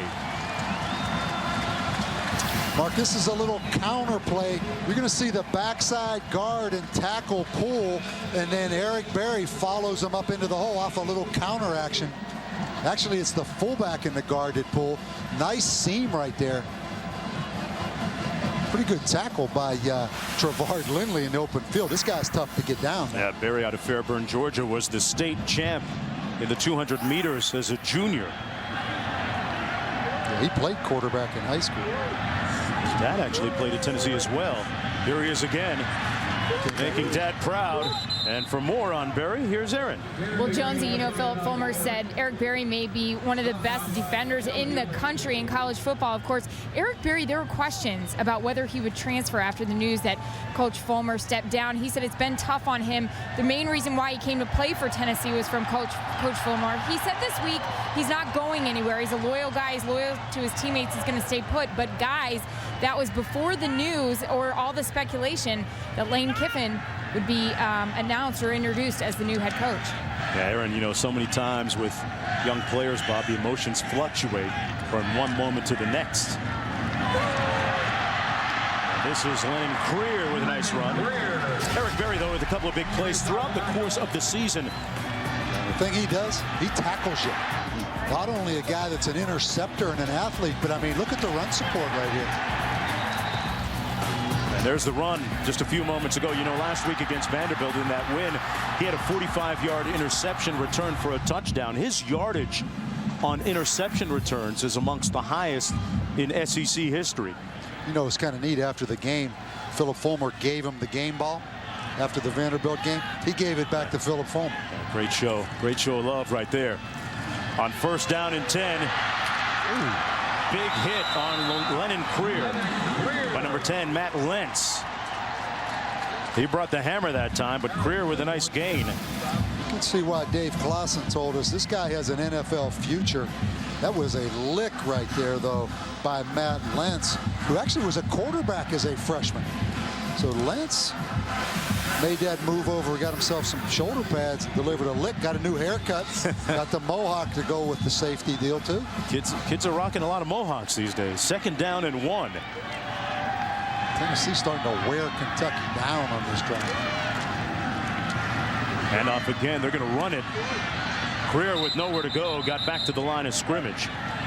Lennon Creer, the most elusive of the three tailbacks between him and Foster and Montario Hardesty. And Tennessee taking this 14-3 lead, Mark, into the fourth quarter. See if they can run the ball and keep it away and get that old offensive line coach a win in his last game. Rich Brooks, meanwhile, trying to fire his crew up.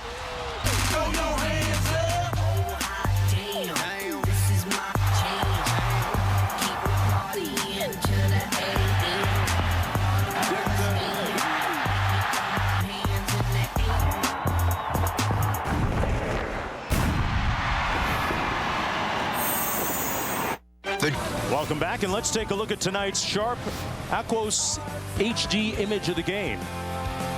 And Phil Fulmer and his wife Vicky sharing a nice moment right there. It is a very poignant night for both of them, for the entire family, for the entire Tennessee football family.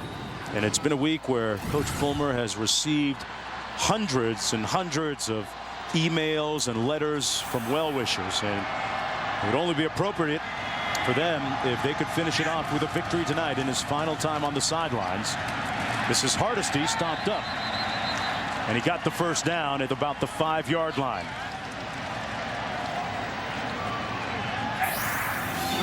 You know, Bob, what some people tend to forget in the 30-odd years that he's spent here at Tennessee is that I referred to that long trip out west when he was a youngster. Going on a coaching clinic out in California. On the way back, he ended up taking a job at Wichita State and stayed there for a few years before finally returning to Tennessee to become an assistant coach. Yeah, I love Steve Spurrier's line. 10th play of the draw. And on the toss, touchdown, Creer.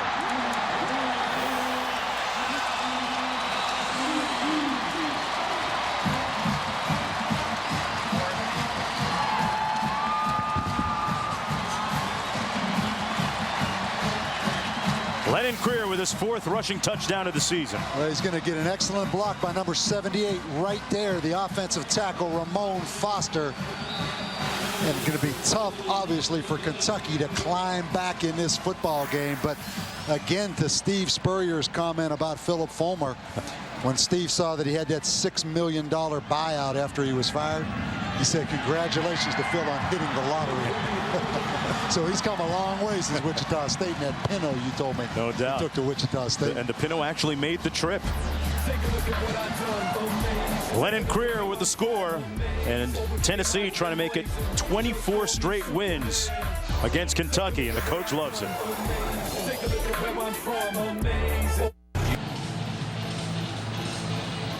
(21-3) and a 21-0 run for the Tennessee Volunteers just underway here in the 4th quarter. Hey, get your weekly dose of NFL news and analysis. Secrets of the sack. Those and other great things included on this week's upcoming show. Here's a look at Lennon Creer, who scored his 4th touchdown of the season a few moments ago before we went to break. And the question begs, Bob, what has happened to this Kentucky offense? Having a tough time of it tonight against, albeit one of the top defenses in the country from Tennessee.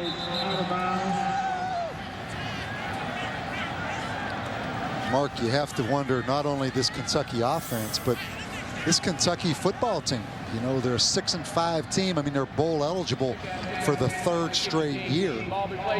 Over Louisville, Norfolk State, Middle Tennessee, Western Kentucky, Mississippi State, and Arkansas. They're bowl eligible, but you hate to go into that bowl game on such a negative end to your season. I mean, it's almost like a penalty at times. Now Joker Phillips, the team's offensive coordinator and head coach designate, using Cobb as a wide receiver. Hartline completes the pass to Smith. We complete one deep to Wendy Nix. I have to go in the 2nd quarter. All right, Wendy, this is Dixon on the run. Check that. That's Smith. Did anybody touch Joe McKnight? Was anyone in the 213 area code that time to even get close? You're piling, don't pile on the Irish now. I just thought They've that he had went a lot. I mean, Charlie Weiss, there's been a bunch of piling on this week. I never thought I'd see you. With the buyout? The reported insurmountable buyout? Yeah. A lot of talk around that area. This is the time of year when the coaching carousel starts to spin a little bit. 3rd down and 1, and that's Alphonso Smith getting the first down for Kentucky. Not only the starting quarterback, also as a receiver. Watch him right here as this play keeps going. Whoa. Eric Berry again. Eric Berry is a physical guy. But I mean, for a freshman, this has been a remarkable season for Randall Cobb. And the Cobb in motion. Hartline completes it out of the backfield to fullback Grinner. You know, Mark, Grinner goes down to the 45. Excuse me. So much speculation about Lane Kiffin becoming the head coach at Tennessee, maybe announcing it Monday. You know, a lot of concern around here, just on his age, you know, on his experience. You know, I think he's in a different category, though. Even though he's a young guy, growing up, when you're Monty Kiffin's son, you've lived a life since you were 2 years old. Right. Hartline incomplete once again to Grinner. Yeah, there wasn't the euphoric reaction that you might expect, although it's still not written in stone that we know of. Exactly. And I mean, that's, you know, you can understand it. I mean, he's 33 years old. He's been a head coach only in the NFL at the Raiders. But I go back to the point, his 33 years of living with Monty Kiffin, living football his entire life, and being the head coach, even though it was a dysfunctional situation at Oakland, this guy is way mature beyond his years. Plus, he spent that time with Pete Carroll at USC. 3rd down and 6 for the Wildcats. Little heat coming by the Volunteers defensively. They toss to the boundary. Nowhere to go that time for Smith. And he's brought down by Rico McCoy. Let's take a look at tonight's AutoZone playbook. Both touchdowns in the second half. This was a great way to start this 3rd quarter for Tennessee. The touchdown pass unencumbered to Moore. And then a few moments ago, that was Lennon Creer for the score. And I think this Kentucky defense, you know, they're coming off an open date, but they're without 2 starting defensive linemen. Really, one's a backup, but they're worn down right now. I mean, this Tennessee team has worn Kentucky down. This is Ryan Tudlachka with the punt. Fielded by Jones at the 17-yard line with 11:35 to go in the 4th quarter. Philip Fulmer counting down the minutes on a 17-year head coaching career. That's Smokey right there. Smokey got a little hangdog in it tonight. Well, that's smart. It's the breed. That's how they look. Look at that. Is that a great face or what? Raising up a little bit. The Crew's leading 21-3. Been a hard put a little season, bark in there. He looks a little beat down, doesn't he? Down a little bit. It finally got to him. This year has been like 7 human years or dog years. Arian Foster with a nice run between the tackles. Got about 8 on the play. 2nd down and 2 for the Volunteers with 11:20 to go here in the 4th quarter. Tennessee looking to improve to 5-7 on the season. You know, Mark, 3-5 in conference play. I mentioned that, you know, in the big picture of Tennessee football, whether they're 5-7 or 4-8 is probably insignificant. You know, they're going to look back on that and say that wasn't that big a deal. But to Philip Fulmer, it's a big deal to win your last game. There's Foster again. Stopped a couple of times and got up to the 28-yard line. Getting the first down, picked up 3. A little meat sauce, tomato sauce. Maiden name was Fratangelo. That's right in her power alley right there. It's specialty. Pasta, yeah. Can you fax Sarah the recipe for me? Hook that up a little bit. Here's Foster. A couple of nice moves by Arian Foster. Ended up picking about 3 on the play. You know, Mark, I'm talking about your last football game. You know, I coached in a similar situation. We played down at Purdue, my last game in 2001. Kyle Orton was the quarterback. We had 161 total yards offense in the game. But we beat them on a 96-yard kickoff return by Vontez Duff. Wow. And a 30-yard interception by Jason Beckstrom. And we beat Purdue down in West Lafayette. So was that important to get that last one, huh? That was big because it shows your football team keeps playing. You know, they didn't cave in on you. And that run about 2 yards by Foster, and especially after the Wyoming loss, there were some whispers as to whether this team actually let go of the rope for the rest of the season, but not the case as shown here tonight. Mark, that is a great point. And you know, the Wyoming game, this football team was in shock when they played Wyoming, because there they are, they leave South Carolina, they find out the next day with what, 4 games left, that Philip Fulmer's gone. So they were in shock against Wyoming. But you bring up a good point. They have responded and they have fought back, because nothing's easy, particularly for this offense. They got to fight for everything they get. They're looking at 3rd down and long, 8 to go. Crompton's going to run it himself and get the first down, and then a little bit more. Fulmer had this to say about some of the indelible memories on the sidelines. You think about all the great games and the great players and the great moments that we've had over our time here. It's just hard to say there's one that's the best. I mean, everybody would point right to the national championship game itself, or even that season. But you know, as a coach, sometimes your best jobs are done those years that you won 8. Yeah, that's a good point. 1st down and 10. Hand off again to Foster. Got about a yard on the play. I asked him, Bob, about his favorite memory against Kentucky, and he said it goes back to being a player, an offensive lineman here at Tennessee, a game at Kentucky when a teammate of his, Carl Johnson, intercepted a pitch, and as Johnson was running down the field for the score, they were kidding Johnson that some of his teammates actually ended up blocking the same guy 2 or 3 times on the way down. That's how slow Johnson was to get to the end zone. Well, he's been around a lot of teammates and a lot of players. You think of all the people he's gotten to know in his, what, 34 or 35 years here at Tennessee. Started off as a grad assistant, then an assistant coach, head coach. After being a player, that's Hardesty with a couple of yards. And it was nice to see the tribute they put up on the video boards throughout the night here. It's back when we used to wear those bangs like that. Yeah. I had that similar cut. Did you really? Oh, yeah. Phil Fulmer. Philip right here. Bill Battle, the head coach. This is a great night, you know, to be up 21-3 right here.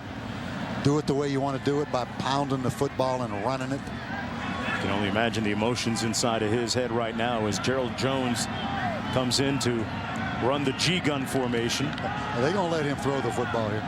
Probably not. Looked like they had a little malfunction at the junction. Yeah, they've seen a lot of that this season on offense. And you know, Dave Clausen, we have to mention, the offensive coordinator, well-respected coach, came over from Richmond where he was the head coach. It's been a miserable year for him. I mean, bottom line. I mean, he just moved into his new house 5 months ago. This is Dave right here on the left. They've never gained confidence in his offense. You know, the scheme, they say, is a little more cerebral, a little harder to learn than David Cutcliffe's, and they just never got any confidence. Well, Fulmer will tell anyone that will listen that they could turn it around next year, but that opportunity will not evolve. The rain starting up once again here in Knoxville on the banks of the Tennessee River at Neyland Stadium. Volunteers leading 21-3, and somewhat appropriate, Bob, that the night would come to a conclusion in the rainfall. Tennessee with the lead in this Phil Fulmer's last game on the sidelines as the head coach for the Volunteers. 3rd down and 8. This is Gerald Jones going to run it. Jones looking to get to the edge, got to the edge, and then some. Jones is stepping hard. Touchdown. 56 yards. It can't be that easy, can it? I mean, he's saying, why wasn't it that easy earlier in the year? Watch the blocks he gets. First from Arian Foster. Right there. Mark, everyone in the stadium knew Gerald Jones was going to carry that football. Did he step out of bounds is the question. They're going to say that he did actually step out of bounds. I mean, that's like in the backyard. Watch right here. Yeah, he stepped out. Look at that. That's great job right there. The focus of that official right there. Watch the focus. Get the official right there, Mark, the field judge. That's great concentration. And you know, Jones really didn't need to step out of bounds. He just kind of lost his place. Well, that's good news for Arian Foster, though. Get another touchdown here. Not saying that stats are important, but looks kind of nice on the resume. Foster, and he's brought down for a loss of about 3 on the play. Nice surge led by Micah Johnson, the middle linebacker for Kentucky. Really a nice play by Micah Johnson, 6'2", 250-pound linebacker. And when healthy, he's been outstanding. To see it again. Yeah. They got to load up Gerald Jones one more time, get him a little breather on the sidelines first. One thing they're doing is eating that clock there. They're taking that 40-second clock right down. Foster again with nowhere to go. Bob, this is strikingly similar to the drive or the attempts they had running the ball at the end of the first half, when they failed to score on 3 attempts. This is strikingly similar to when he was an offensive lineman for Bill Battle. Eye backs and just run right at him now. We'll be back right after this. 3rd and goal coming up. I'm Mark Jones along with Bob Davie and Aaron Andrews down at the sidelines. Tennessee leading Kentucky 21-3, and a win tonight would be 24 straight for the Volunteers over the Wildcats. G-gun, Mark. Gerald Jones. He's going to carry it. There has to be one pass out of this formation. Just for the heck of it, huh? Jones with the snap. Nope. Going to keep it himself. Jones scores. It can't be that easy. It cannot be that easy. He finishes off, Bob, what he started on that long 56-yard run where he stepped out of bounds at the 1-yard line. That shows you what speed will do, doesn't it? I mean, just a direct snap and just outruns everybody. Ashton Cobb. Coach Philip Fulmer loved it, as did his wife, Vicky. G-gun. That's all she knows right now. Yeah. Phil, why didn't we use that G-gun earlier in the season? 5:44 to go, and Tennessee up 28-3 for Jones. That was his first rushing touchdown of the season, the 3rd of his career. And for more, let's go downstairs to Aaron Andrews. Jonesy, thanks so much. I was just talking to Vicky Fulmer here just about how people forget this is hard for the families too, and there's a lot of families going through things right now. Coach has just been all business today, wanting to stick with the routine, but behind the scenes, how has he been today? Well, I saw him, very early this morning, but he left early to be with his team. And, of course, his focus today is on beating Kentucky. And, he wanted to put all the doom and gloom behind him and just get his players ready to play. The ball walk was surreal. I mean, we had no idea that many people would come out to honor him and the team in the rain, Thanksgiving weekend. So I'm sure he's gone through many emotions today. What did he mention, just seeing everybody? We saw the emotion on your face. What did he mention that meant to him? Yeah, it was really tough for all of us. I kind of leaned over to him and I said, so nobody was going to show up today, huh? And he just teared up, and he's just, I can feel his heart just touched. And he's just feeling so many emotions right now. And we just so appreciate everybody that's reached out to us this season particularly, and all the love and the emails and the letters and the phone calls and the hugs have meant so much to all of us. But, reach out to our staff too, because they too have lost their jobs and they have families just like we do, and they're hurting just as deeply as we are, and just reach out to them. You know him better than anyone. Right. What will it mean tonight for him to walk out with his team winning this game? Oh, I think he'll just be so honored that they did win tonight for themselves. He wanted them to start this, finish this chapter on a good note and start their new chapter on a good note, and I think they've done that tonight. So he will celebrate them tonight. Thank you to you and your family for being so gracious. Thank you. Thank you. Jonesy. All right, Aaron. It has been an emotional, tumultuous time for Philip Fulmer and his family since November the 3rd, when it was announced and decided that he wouldn't be back for an 18th year as Tennessee's head coach. Tony Dixon running in between the tackles. Some images emblazoned across the landscape here in Knoxville on the final night with Fulmer on the sidelines. Started off kind of rough. They fell behind 3-0, but since that time have stormed back with 28 consecutive points. And Bob, how quickly things can change in college football. Just a year ago, this Tennessee program, led by Philip Fulmer, was in the SEC championship game. Here we are some 12 months later, Mark, and he's not coming back. What got him, he's 15-16 in the last 31 Southeastern Conference games. And don't think that Urban Meyer, Nick Saban, two guys that are new in their programs making such impacts have been a factor as well. Let's go back to Wendy in the studio. A lot of football to go there. That's an interesting game. How about Mac Brown and the whole state of Texas? Texas Tech beat Texas. Right. So you talk about some emotions now, sitting there watching all that. Boys wide open. They turned him loose. And out of bounds is Adams, who stepped out after making the reception. Become the go-to receiver. 4 for 61 against Vandy. Moved over last year from his quarterback position. This is Smith. Actually, Dixon carries. Takes it down close to the 5-yard line. Start looking at from it. Kentucky's perspective continues.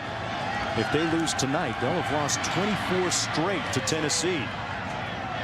And a first down run by Dixon. It'd be interesting to see, Mark, just all the bowl preparation coming up. I think that's going to be a first down right there for Kentucky. I mean, going into that bowl game 6-6, wow. I mean, that's going to take a great motivation job by Rich Brooks. And that's going to be it's going to be like a spring practice. I mean, it's not going to be a feel-good kind of bowl preparation. They had the bye week, and now this. We've got to stew on this for a while. The run and touchdown, Smith. So Smith makes it 28-9 now. Tennessee still with the lead. Rich Brooks thinking about onside kick right here, which you have to do. But, he's done a great job. I mean, you go back several years ago, everybody wanted to see Rich Brooks fired. You have to give the president and the AD, Mitch Barnhart at Kentucky, a lot of credit for hanging in there. It wasn't a popular decision, but they didn't cave in. And they have improved, and they are a solid football program right now. You look to the turnaround of this Kentucky program. They beat Georgia 2 seasons ago and then defeated Clemson in the Music City Bowl. That really started the resurrection. Meanwhile, 1998 will always be the one big year for Phil Fulmer.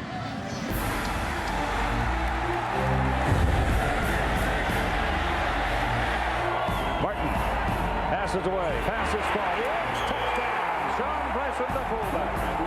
Outson puts it over there. And that's picked off. And that's going to be 6. It's Blaine Goodrich. Touchdown. That ball going down the sidelines is Price. Here is Price. It's touchdown. One national title, a couple of SEC titles. Philip Fulmer will close out his coaching career in just a few minutes here in Knoxville with 3:44 to go. Just thinking about onside kick hands team right now.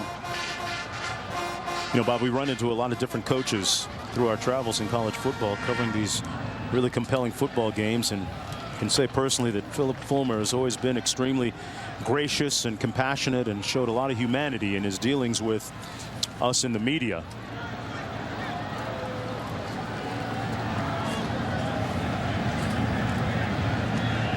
It was interesting because Kentucky on that last drive, they were just trying to run the clock down before that one deep throw that Eric Berry fell down on. Good kick. Got the nice high bounce, but it's fielded cleanly by the Volunteers. And a nice catch by Luke Stalker, the starting tight end. He had thoughts of going the other way for 6. And with 3:41 to go, it's going to be Tennessee football with good field position. This was an excellent kick right here. Watch the hop. And some hops by Luke Stalker right there, who they say has really a bright future here as a tight end.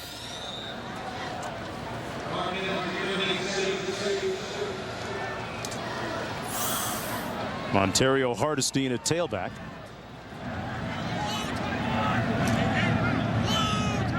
Jones in motion. Hardesty with a nice move to get to the edge. And close to a first down. Got about 9 on the play. Get your weekly dose of NFL news. 2nd down and 1 coming up. Talk about Peyton Manning. How about Eli Manning and the improvement he has shown with the New York Giants? I mean, he has been outstanding. And Ole Miss putting it on Mississippi State. Houston Nutt doing a fantastic job this year taking over. On 2nd down and 1, nowhere to go. Hardesty stopped up. SEC arguably the deepest conference in the country, and they have 8 bowl-eligible teams to speak for it so far. South Carolina didn't even go to a bowl game at 6-6. 3rd down and 2 coming up.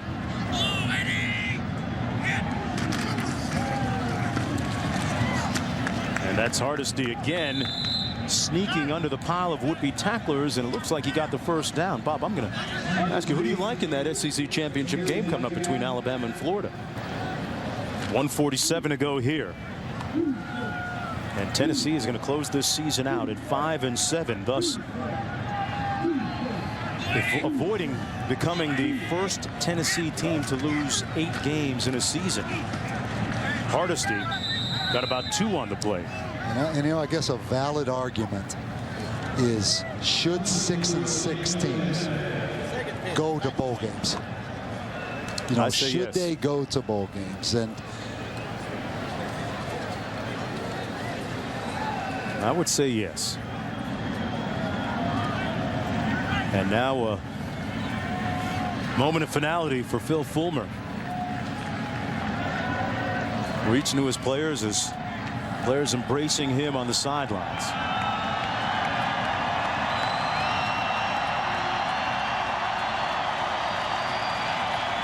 There have been a bunch of fans that have stuck around for the final moments here. Phil Fulmer has always maintained through the last 3 weeks. And you know, the next it's been about coach, the players, not him. That's right. And the next coach, it's a challenge because not so much the W's and L's and the X and O's, but just the relationship Philip Fulmer has with these players and the way he's conducted himself. He's set a high standard for the next coach. And that's Philip Fulmer Boulevard right outside the stadium. That's not coming down. Some signs, they don't change. Some pictures, they don't remove. You can take away some of the ornaments, but you can't take away the memories for Phil Fulmer. Tennessee wins it 28-10.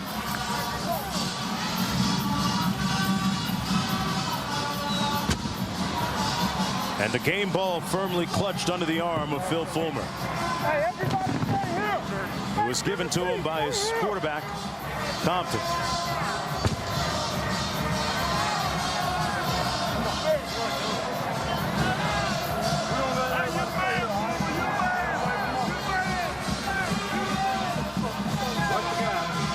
Let's go downstairs to Aaron Andrews. Aaron? Can I grab you real quick? Coach, you were all business today. You said you just wanted to worry about the game. First of all, what does it mean that your quarterback handed you the game ball? I don't know if I can, right now, you know, it's really special. We're going to say our prayer here. I'll be with you in a minute. But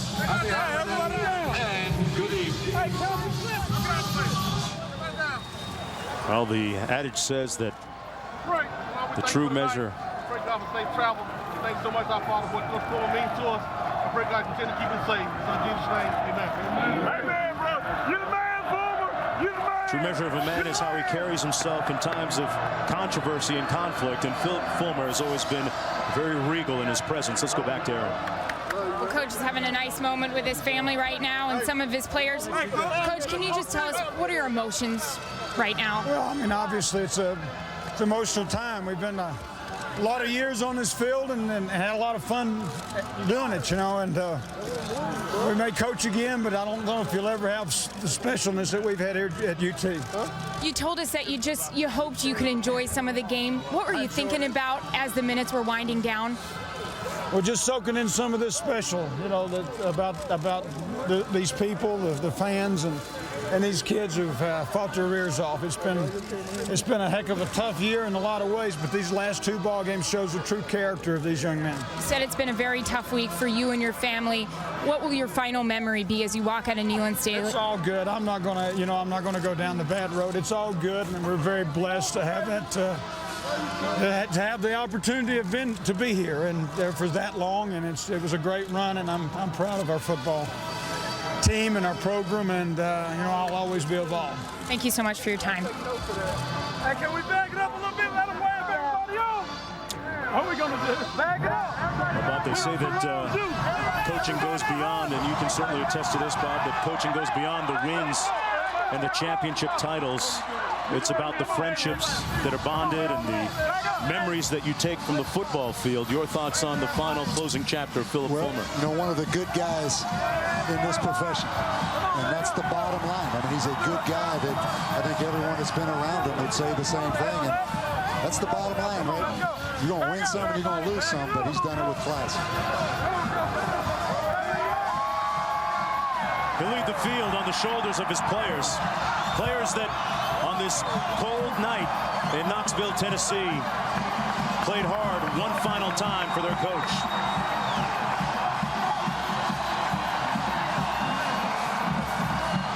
The Volunteers win it 28-10.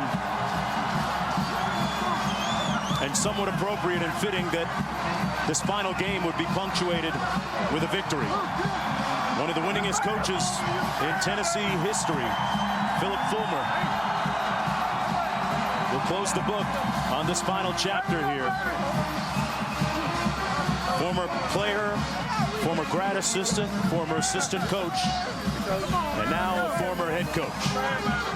28-10, the final score. For Bob Davey and Aaron Andrews, I'm Mark Jones, saying so long from Knoxville. Right now, let's join Wendy Nix in our studio.